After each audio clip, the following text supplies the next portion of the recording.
Eh bien, salut tout le monde, j'espère que vous allez bien. On se retrouve aujourd'hui pour une nouvelle vidéo, nouvelle visite d'un pays. Alors, actuellement, on est toujours en Suisse, sur le Alte Rheinbruck. C'est le pont qui enjambe le Rhin. Donc ici, on est vraiment à l'origine du Rhin, on est très en amont du fleuve et on est toujours côté suisse. Et derrière moi, comme vous pouvez le voir sur ce panneau, ainsi que sur celui-ci, nous allons passer du côté du Liechtenstein, une petite principauté de l'Europe centrale, nichée entre la Suisse, l'Autriche, l'Allemagne et l'Italie. C'est à peu près dans cette zone-là. Et effectivement, c'est un tout petit pays de seulement 160 km² pour une population de 38 000 âmes. C'est très peu. C'est un pays qui fait un peu parler de lui, évidemment, pour sa situation très particulière en Europe. Mais en attendant, ça reste un très beau pays que nous allons visiter aujourd'hui. Comme vous pouvez le voir ici, on va passer de la Suisse au Liechtenstein. Et effectivement, en passant de la commune de Sevelen en Suisse à celle de Vaduz, la capitale du Liechtenstein. Ça y est, j'y suis. C'est parti!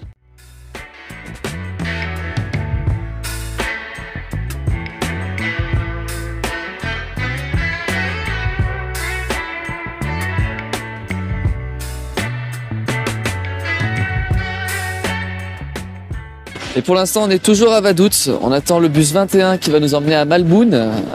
Bon, on est dans la partie la plus urbanisée du pays. C'est très moderne. C'est effectivement pas ce qu'on pourrait attendre de la Suisse ou de la Bavière. Voilà, on est vraiment sur quelque chose de très moderne qui s'explique assez simplement. Ici, on est sur un pays qui a à peu près 300 ans d'existence. C'est similaire à ce qu'on retrouve aux États-Unis d'Amérique. Donc finalement, on n'est pas sur de la vieille Europe. Mais on a quand même quelque chose d'assez sympa, comme le château du Prince, actuellement en rénovation. Voilà, il se refait une beauté. Juste derrière nous, la cathédrale Saint-Florin, qu'on ira visiter demain, qui en tout cas d'extérieur a l'air assez jolie. Mais bon, pour l'instant, il fait froid, il fait pas très beau, mais on essaye d'aller là où il neige. Ça devrait être beaucoup plus sympa. Et je profite de ce petit temps dans les transports pour vous parler plus en détail de ce mystérieux pays qu'est le Liechtenstein, qui est sur le même fuseau horaire que la France. On y parle allemand et la monnaie est officielle et le franc suisse. On y gagne très bien sa vie effectivement puisque le salaire moyen est à 6 700 €, soit plus de 2 fois le salaire moyen français. Mais vous l'aurez deviné, le coût de la vie est également plus important, on aura l'occasion d'en parler plus tard. Quoi qu'il en soit, économiquement, le pays se porte très bien avec une pauvreté quasi inexistante et un taux de chômage à 2,5%, autrement dit, rien du tout.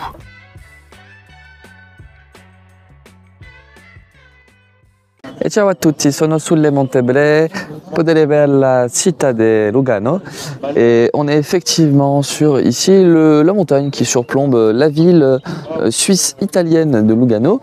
On est donc dans le Tessin, une très belle région. Et dans le fond, vous pouvez voir le mont Cervin, le mont Blanc et le mont Rouge. Un très très beau temps aujourd'hui. J'espère au moment où je tourne ça et au moment où vous regardez la vidéo qu'au Liechtenstein il fait aussi un beau temps. Au Liechtenstein il fait aussi un beau temps. Et nous voici à Malboun, c'est la station hivernale de montagne du Liechtenstein. Comme vous pouvez le voir, il neige, voilà, c'était pas prévu. Mais non seulement il neige, en plus on est dans le négatif, -3. Bref, c'est fantastique. On n'est pas du tout équipé pour. Ce type-là est un professionnel. C'est les joies du voyage un peu improvisé. Mais voilà, sinon c'est très joli. On est ici à plus de 1700 mètres d'altitude. On va voir ce qu'il y a à faire. On va pas rester très longtemps, effectivement, parce qu'il fait très froid. On va ensuite redescendre vers la capitale. La vie, c'est parfois des petits coups de folie, comme l'envie de prendre le télésiège quand on n'a pas de matériel de ski et de se retrouver bien trop haut, avec des températures bien trop froides. Mais au moins, le paysage est magnifique. Magnifique dans le sens où on ne voit rien et c'est un peu magique, à vrai dire. Comme vous pouvez voir autour, c'est totalement blanc, on est dans les nuages, hein. Là c'est pas du brouillard, on est vraiment dans les nuages. Autour de nous, totalement enneigé. Ici la saison du ski ne s'est pas arrêtée. Et d'ailleurs je ne sais pas quand est-ce qu'elle va s'arrêter, puisqu'on voit que c'est encore de la très très belle neige. Une belle expérience, un peu cher quand même.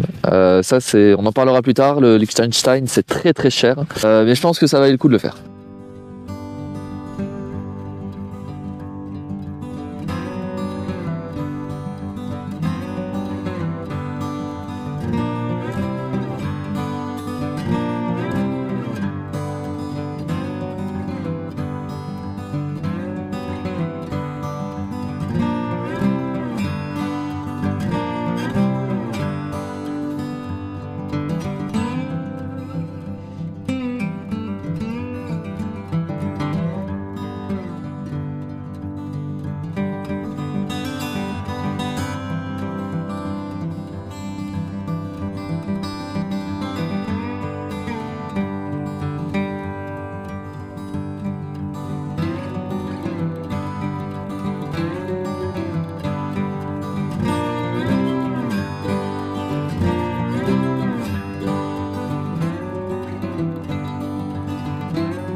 Et deuxième jour au Liechtenstein. Alors, on est sur le belvédère qui nous mène jusqu'au château du prince. Une longue balade qui met bien en jambes dès le matin. Sur ce chemin, on a quelques panneaux d'explications qui nous racontent l'histoire du pays. C'est assez instructif, mais bon, il y en a quand même qui nous font assez rire. Le Liechtenstein qui est donc un pays qui est connu pour ses services financiers, services bancaires. Et sur ce magnifique panneau, qui vient en fin de la présentation de l'histoire du pays, on nous ferait croire que le Liechtenstein, ses services bancaires ne représentent que 13 petits pourcents de l'activité économique. Bien sûr. Bon, allez, maintenant que tout ça c'est dit, on repart sur une note un peu plus joyeuse et on va voir le château.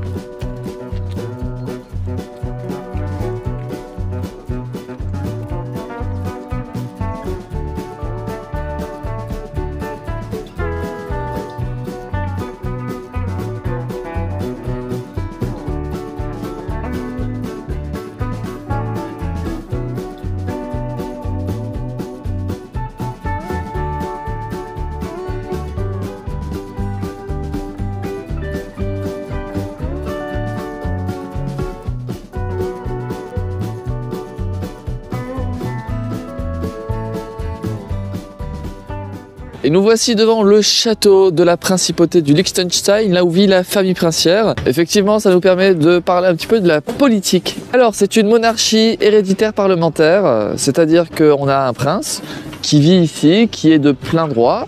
Et à côté de ça, il y a quand même un parlement au Liechtenstein qu'on appelle la Diète, qui est organisé par un premier ministre. Donc on est vraiment sur une politique assez moderne, hein. On n'est pas sur vraiment un système royal médiéval, on est dans un système assez moderne, mais qui conserve cette figure princière, qui en plus surplombe la ville. C'est assez amusant. Le prince, donc, c'est Hans Adam II, qui a été couronné en 1989.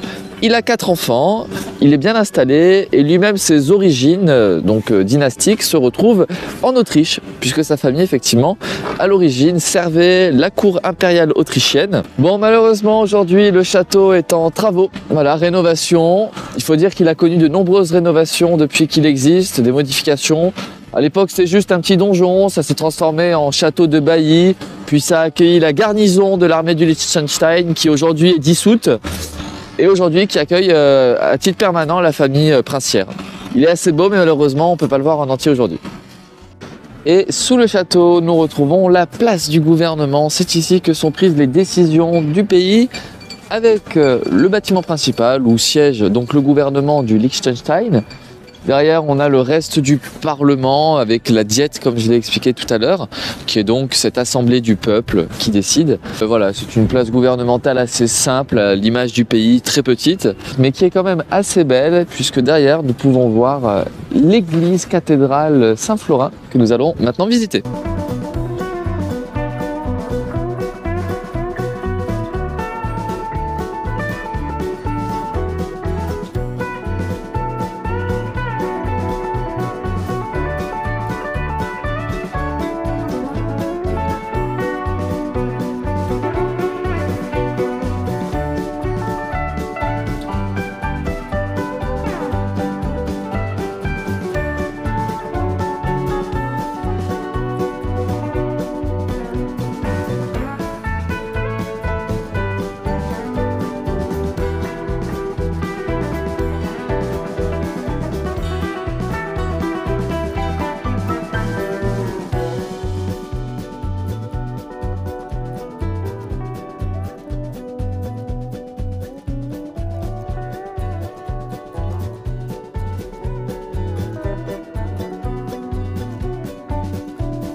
Et après la visite du musée des Beaux-Arts, qui était honnêtement très étrange, on s'est dirigé vers le musée de l'histoire du pays, qui était pour le coup beaucoup plus intéressant.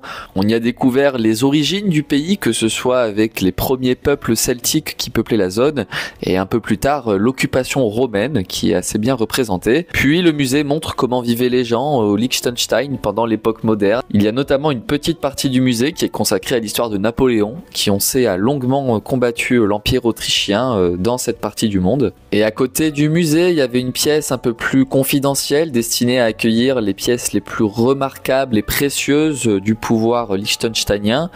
Notamment un petit drapeau qui est allé sur la lune. Voilà, ça m'a marqué. Malheureusement, on ne pouvait pas prendre de photos dans cette pièce qui était vraiment très calfeutrée, très sombre. Les gardes veillaient au grain.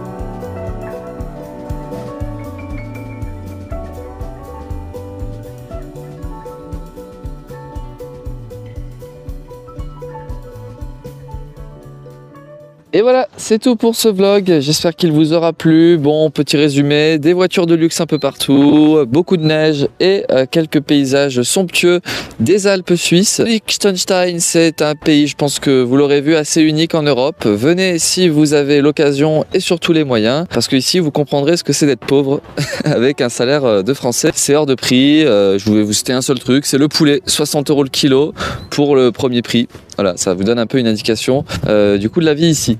Pour le reste, on sent que l'air est pur, il n'y a pas beaucoup de problèmes de pollution ici, 84 ans d'espérance de vie, ça parle de soi-même. Allez, on se retrouve très bientôt sur cette chaîne et à bientôt!